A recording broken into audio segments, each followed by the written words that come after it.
Just a quick reminder, for those who didn't catch the announcement a couple videos back, I now have separate channels for my uploaded streams and my animations. If you go into my channel page, right under the most recent videos, you'll see Hamptunes and Hampture Gaming. That's where the streams and animations are going to be from now on. Whew, a lot has happened recently. My cat died in November. I got a new cat, Allball. I've been busy going to the vet constantly to get all the vaccines I need for her and do all the paperwork that goes with getting a new kitten. I had forgotten about that. I got the flu vaccine. I think it may have given me super autism. I actually invented Minecraft 2 right afterwards. It's based on triangles now instead of cubes. What's new with the habitats? Not a lot. I've been doing repairs almost exclusively. I think because of the cold weather, at least in Hambunker's case. Hambunker developed camera problems. The computer started to say power surge on USB port. You're drawing too much power over USB, which makes sense as a reason why the cameras would start to fail if they're not getting enough power. What doesn't make sense is why it took so long for that to happen. It worked perfectly for a long time.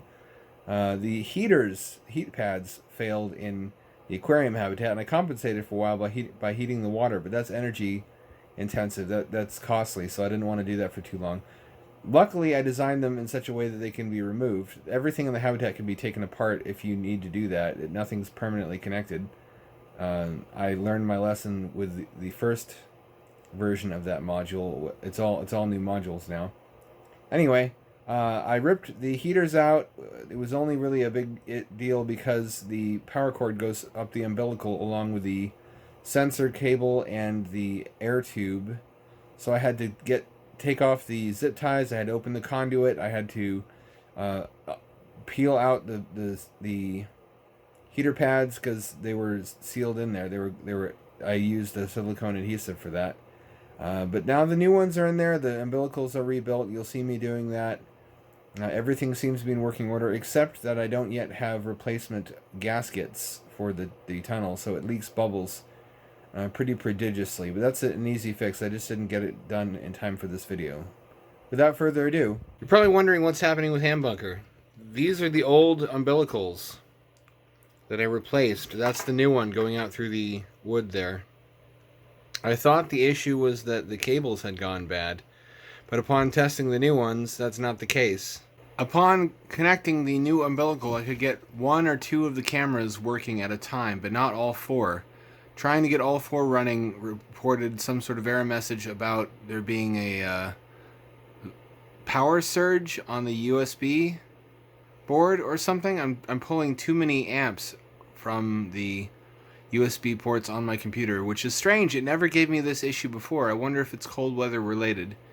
Anyway, I can get Hambunker semi-working again in the next day or two probably, but you won't get all 4 cameras, not at once.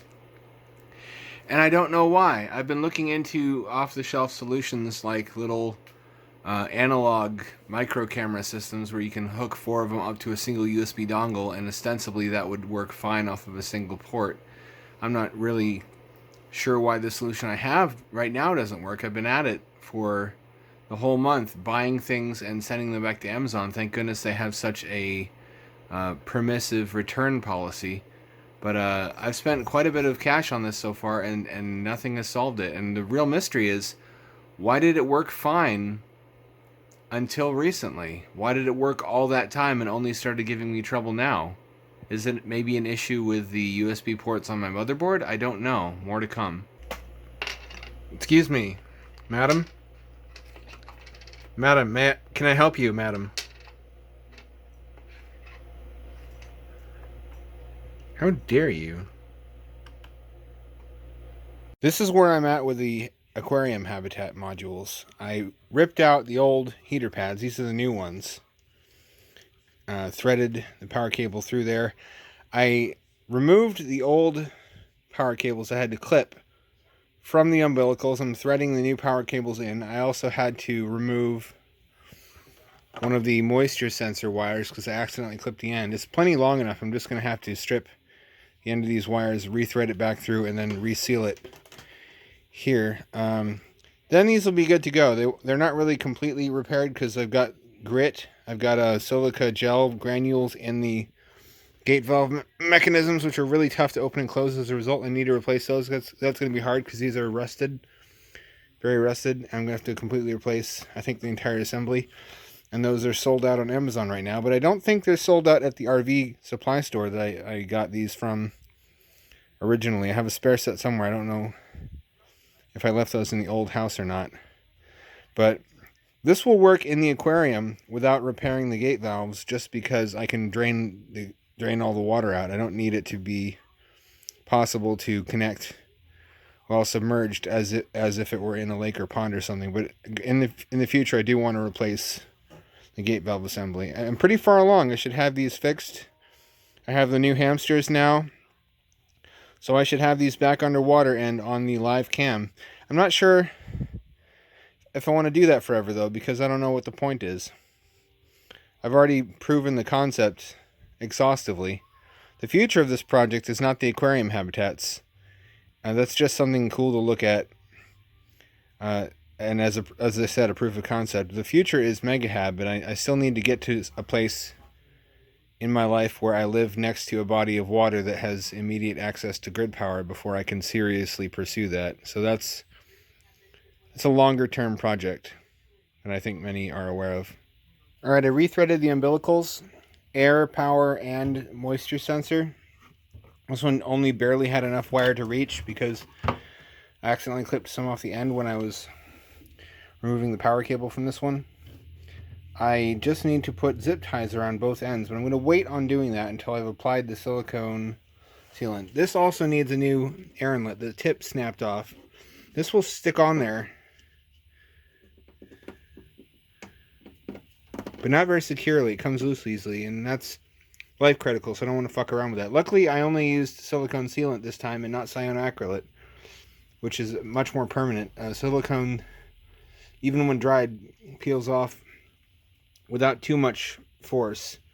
That's one of the main lessons I've learned from this whole endeavor, is never build anything such that you can't repair it or that it's hard to repair, because it's not a question of if something's going to go wrong. Don't fool yourself and say nothing's going to go wrong with it. You don't know that. It is. It's only a matter of when and how bad. Alright, I somehow lost all of my silicone sealant, but I bought some more just to finish this up. I resealed all of the hole penetrations where the power cable, the air inlet, and the moisture sensor wires go through the habitat wall in both of these modules. That's going to take 36 hours to cure completely. This is about 3 days before this video uploads. Next, I have to put the plug ends back onto the new power cables and then put the conduit for that section back on. But that's fairly straightforward and should be done in a jiff. Then, of course, I have to put this new tube on, but I had already built that in anticipation. Time to see if this holds up still. Got that new tunnel on there. I took the old one off to find that the rubber O-rings were missing. I apparently was never using them. When I said positive pressure habitats are idiot-proof, I even meant this idiot right here. That's the nice thing about them. The structure only does half the work of keeping the water out. The other half is just the air pressure. The air fights the water. So far, so good. Okay, I stopped it. It looks like I'm going to want an O-ring on there after all. The alarms aren't going off, which means no water is actually getting into the modules. There's still dry as a bone inside, because like I said, the air pressure does most of the work. But I also have bubbles coming from the back of both modules, which is not a good sign. Not this one. There was a second ago, which means... Oh, there we go. There's some bubbles. Which means I didn't adequately seal the space where the umbilicals penetrate through the habitat shell. I'm going to have to go over that again with silicone. I'll drain the water and give them another pass with the sealant. And then I'll try to find where I can get some replacement O-rings for that tunnel. Weird behavior from some of the escaping air. Day 2 of testing. Bubbles are no longer coming out of the hole penetrations after I went over them with another pass of silicone sealant inside and out. That seems to be solved. Bubbles are coming from the seals, which they're supposed to be, and from the tunnel section, which I need to expect because I still don't have a replacement rubber gasket for either end of that. So that's fine. I should expect it to bleed bubbles from there. The problem is when it bleeds bubbles from places you don't expect, like the hole penetrations. You should be in total control of where the air is coming out. And if it's coming out anywhere unexpected, you need to know why. There's a little water inside from earlier when I turned off the pumps, just to see if creating a pressure differential intentionally could push a little bit of water in. I think it did so through the tunnel. That's not really a concern. That doesn't happen if the compressors are running, which they always will be. It just means it's not perfectly watertight, like tight as a drum. Other than that, though, once I complete testing, which should take one more day, and satisfy myself that it's only leaking air where I expect it to do so, and get some replacement gaskets for the tunnel, we should be good for Hampture occupants. Should be cleared to proceed, and we can once again have underwater hamsters to look at on the live stream. Anyway, that's all for now. I regret not being able to completely finish the repairs to the aquarium habitat in time for this video.